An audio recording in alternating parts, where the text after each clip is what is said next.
The champagne glasses clinked, laughter spilled across the glowing ballroom, and my sister twirled under the spotlight in her glittering white dress. Everyone was cheering for her engagement. Everyone except me. I wasn't even allowed past the door. Before we begin, drop a comment and tell us where are you from and from which city you're watching our videos. And after watching the whole video, don't forget to tell us. What would you do in this situation? Be honest, tell me in the comments below. We read every comment. Let's begin. I had stood outside for 10 minutes, my invitation never arriving, only to hear my mom's words echo in my mind from 2 days earlier. It's just for the successful ones. Don't embarrass us. My hands had clenched so tightly around the strap of my purse that my knuckles turned white. Successful ones? I'd worked 2 jobs to pay off my own student loans, while my sister, Amanda, floated through life on handouts and flattery. Yet here I was, erased like I didn't exist. When a waiter stepped outside to grab something from his car, the door swung open, and for a moment, I caught a glimpse of them. Amanda glowing in her diamond necklace. Mom, laughing like a queen beside her. My father clapping along with the music. I wasn't their daughter that night. I was the ghost on the sidewalk, ma'am. You can't stand here, the valet whispered politely, shifting nervously as though my very presence might stain the evening's perfection. I forced a tight smile, nodded and walked away, my heels clicking against the cold pavement. Each step felt like a nail hammering deeper into my chest. The humiliation burned. I wanted to scream, but all I did was press my lips together until they trembled. At home, the silence hit me harder. My husband Daniel was waiting in the living room, his sharp eyes catching mine the second I walked in. He rose from the couch, his jaw tightening. They didn't even let you inside, did they? I shook my head. My voice cracked as I whispered, Mom said it was just for the successful ones. For a long moment, Daniel said nothing. His silence wasn't empty, though. It was calculated. He crossed the room, cupped my face, and looked me dead in the eyes. Then we'll show them what success really looks like. Not borrowed. Not fake. Ours. I blinked through tears, unsure if he meant it as comfort or a promise. But the fire in his tone felt dangerous, like something was about to change. I didn't realize then just how far Daniel was willing to go to make sure my family never humiliated me again. Daniel's words didn't leave my head that night. We'll show them what success really looks like. They sounded like a vow, sharp, unshakable, almost dangerous. The next morning, he was already up before sunrise, phone pressed to his ear, his voice low and commanding. He wasn't Daniel the husband anymore. He was Daniel the businessman, the side of him my family never cared to notice. When he hung up, I asked carefully, "What are you doing?" He looked at me, calm but intense. "Making sure the next time your family thinks about excluding you, they'll choke on their arrogance. Emily, I'm tired of seeing you treated like you're less." I swallowed, torn between fear and excitement. I had seen Daniel close deals before, but there was something different this time. His anger wasn't for money, it wasn't for pride, it was for me. That afternoon, while Amanda posted selfies from her dream engagement party, Daniel drove us across town to a gated property. The black iron gate slid open, revealing a mansion that looked like something out of a magazine. Wide marble steps, towering glass windows, and a garden that seemed to stretch forever. I froze in the passenger seat. "Daniel, what is this?" He parked, cut the engine, and turned to me with a smile that was both tender and triumphant. "Our new home?" My breath caught in my throat. "That's impossible. We can," he cut in. "I've been working in silence for years. Investments, deals, partnerships. Everything I built for us. And now it's time to use it. This house isn't just walls and windows, Emily, it's proof. Proof that you don't need their approval to be someone." For a moment, my vision blurred with tears. My whole life, my mother and sister measured my worth in what I didn't have. The car I couldn't buy, the dress I couldn't afford, the parties I wasn't invited to. And now, here was Daniel, holding the keys to a house that could swallow Amanda's entire venue inside its foyer. We stepped inside, and the world changed. The floors gleamed, chandeliers sparkled overhead, and a spiral staircase swept up like something from a movie. My reflection in the polished glass walls didn't look like the forgotten daughter anymore. I looked like someone stepping into her rightful place. "Daniel," I whispered, running my hand along the marble counter in the kitchen. "Why didn't you ever tell me?" "Because I wanted you to see it, not hear about it. Words don't silence people like your mother. Reality does." Later that evening, as movers carried in the first pieces of furniture, Daniel set up cameras. Not for security, for something else. "This," he said, adjusting the lens, "isn't just about us moving. It's about making them see. They made you invisible. Now the world will watch you become unforgettable." I didn't argue. Maybe I should have, but deep inside, I wanted it too. The years of being overlooked, dismissed, mocked for not being successful enough, they had left scars. If Daniel wanted to show the world who we really were, I wasn't going to stop him. When the video went live 2 days later, I couldn't believe what happened. It started simple. Daniel carrying me through the mansion doors, my laugh echoing against the walls as I clung to his shoulders. Then came shots of the glittering foyer, the endless backyard, the pool shining under the sun. The caption was short but sharp. "For the ones who said she wasn't enough." By nightfall, it had exploded. Millions of views. Comments flooding in from strangers I'd never met. "She's glowing. This is how you show strength. Imagine excluding her. Biggest mistake of their lives. Now that's what you call success." I sat on the couch, my phone buzzing endlessly, and for the first time in years I didn't feel invisible. I felt untouchable. But the real storm came the next morning. My sister Amanda called first, her voice dripping with forced sweetness. "Emily, wow, I saw your video. That house is, amazing. So happy for you. We should, celebrate together soon." I could hear the jealousy hiding beneath her words, every syllable cracked under the weight of her envy. Then Mom called. Not to congratulate me, but to scold. "Emily, what was that video? Do you know how many people are talking about it? You made us look like fools, making it seem like we don't value you." I laughed bitterly, the sound shocking even myself. "Didn't you say the party was only for the successful ones?" "I was just taking your advice." There was silence on the line, the kind of silence that meant I'd finally hit a nerve. When I hung up, Daniel slipped an arm around me. "This is just the beginning. They wanted to erase you, Emily. Instead, we've made you unforgettable. Let's see how long before they're the ones begging for an invitation." For the first time, I wasn't afraid of my family's judgment. I was ready for the fallout, because this time, I had power. And power changes everything. The calls didn't stop. My phone buzzed like a warning siren, every hour, every minute. Amanda, Mom, even distant cousins who had once treated me like an afterthought. Suddenly, everyone remembered I existed. But it wasn't because they cared. It was because the internet cared.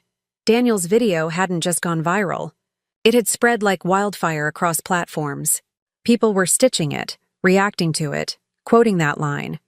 "For the ones who said she wasn't enough." And in every comment section, strangers were calling my family out without even knowing their names. By the third day, Amanda's flawless Instagram feed had shifted from engagement glamour to panicked posts about family unity.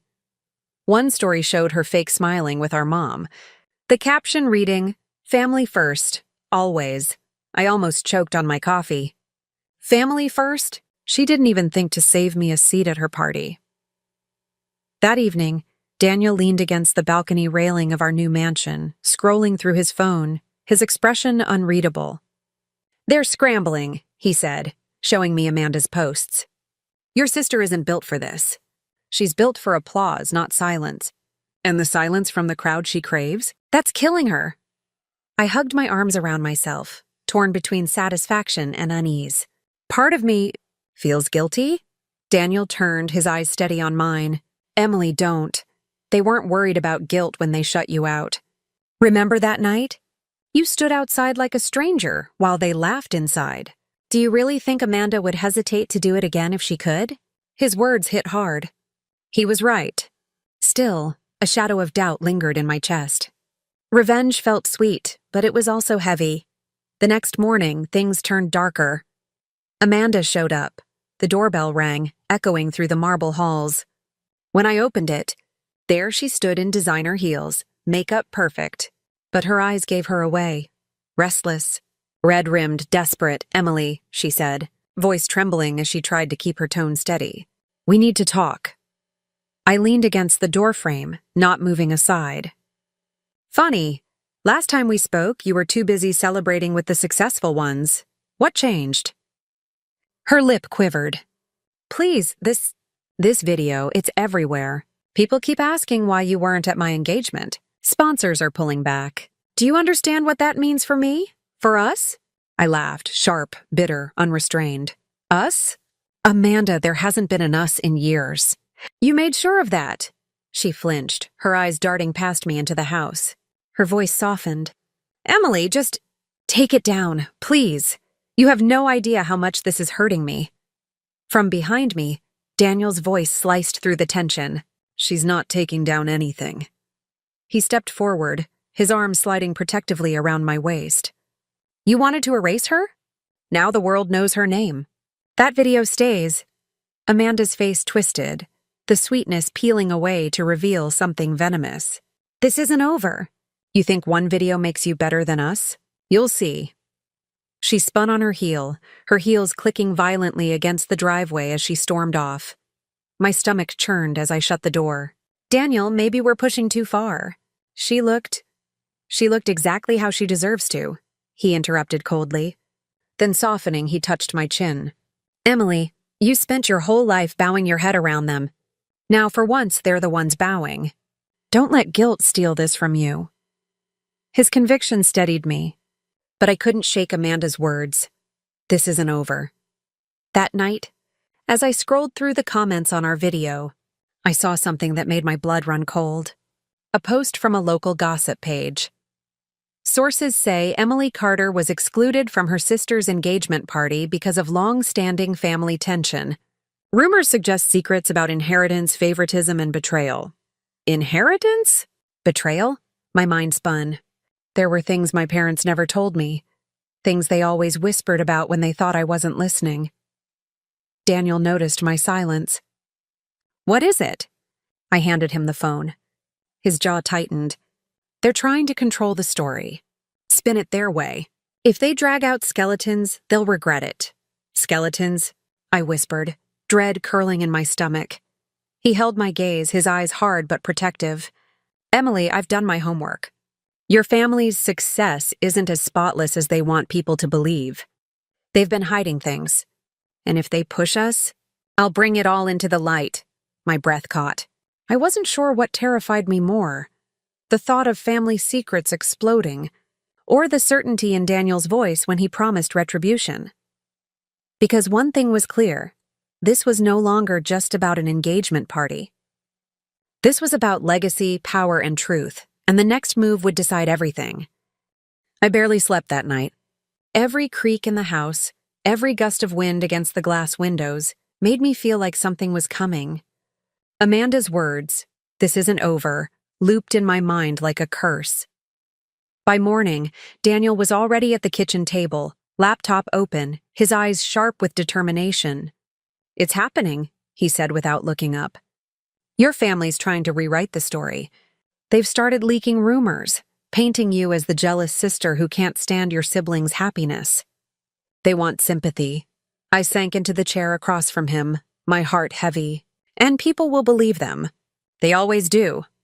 Daniel finally lifted his gaze, his tone steady but filled with fire. "Not this time. I told you, I've done my homework." Before I could ask what he meant, he turned the laptop toward me. Documents filled the screen, financial records, property transfers, even emails. My parents weren't the shining figures they pretended to be. The success they lorded over me was built on questionable loans, unpaid debts, and connections they never wanted anyone to know about. My chest tightened. "Daniel, how did you—" "I had my suspicions for years," he said calmly. "And when they humiliated you, I started digging. Emily, the truth is, they don't have the power you think. They only have shadows, and shadows disappear when you turn on the light. My stomach twisted with both dread and relief. For years, I'd thought I was the weak one in the family. But now I realized I was the only one who wasn't hiding. The showdown came faster than I expected. That evening, my parents and Amanda showed up at the mansion. No warning, no invitation. Just the sound of tires crunching on the driveway and fists pounding against the door. I opened it to find my mother, Linda, her face drawn tight, eyes flashing with restrained fury. Beside her, my father, Richard, adjusted his tie like he was preparing for battle. Amanda stood between them, arms crossed, her engagement ring glinting under the porch light. "Emily," Mom began, her voice brittle, "this spectacle has gone far enough. Take down that video. Stop embarrassing this family." I leaned against the doorway, my heartbeat steady despite the storm raging in front of me. "Funny, you didn't care about embarrassment when you left me standing outside like I was dirt," Amanda snapped, her voice sharp. "Stop playing the victim. You've always been jealous of me. That's why you and your husband are doing this, to make me look small." Daniel appeared beside me then, his presence commanding. "Amanda, no one needed our help to make you look small. You did that yourself when you excluded your own sister." My father's face reddened. "Watch your tone. You don't know who you're dealing with." Daniel's lips curved into a cold smile. "On the contrary, Richard, I know exactly who I'm dealing with. Do you really want me to release the records? The loans you never paid back? The properties tied up in Amanda's fiancé's name? Because once I hit publish, the internet won't just talk about Emily's mansion. They'll be dissecting every dirty detail of your so-called success." The silence that followed was suffocating. My mother's hand shook as she clutched her pearls. Amanda's face drained of color. My father's jaw worked furiously, but no words came out. I stepped forward, my voice low but cutting. "All I wanted was to be treated like family. You couldn't give me that, so now you'll watch me build a life without you, and you'll see that I don't need your approval." I never did. Amanda's eyes glistened with tears, but pride kept her chin high. My father muttered something under his breath, turned and stormed off. My mother followed, her silence louder than any insult she could have thrown. Amanda lingered for a moment, her gaze locked on me, 1,000 unspoken words between us. Envy, regret, disbelief. Then she spun and left. When the door closed, I let out a shaky breath, my legs nearly giving way. Daniel caught me, steadying me with his arms. "You did it," he whispered. "No," I said, tears sliding down my cheeks. But this time, they weren't from pain. We did it. That night, as the city lights shimmered beyond the balcony, I scrolled through my phone. The video was still climbing, millions turning into tens of millions. Strangers sending messages of support, women writing, "Thank you for showing us we don't have to take the humiliation anymore." It hit me then. This wasn't just about revenge. It was about rewriting my worth. For the first time, I wasn't the forgotten daughter. I was Emily Carter, the woman who rose, who endured, who stood tall even when her own family tried to break her. And as Daniel pulled me close, whispering that the best chapters of our life were only beginning, I knew one thing for certain. They had tried to shut me out. But instead, they lit the fire that made me unstoppable.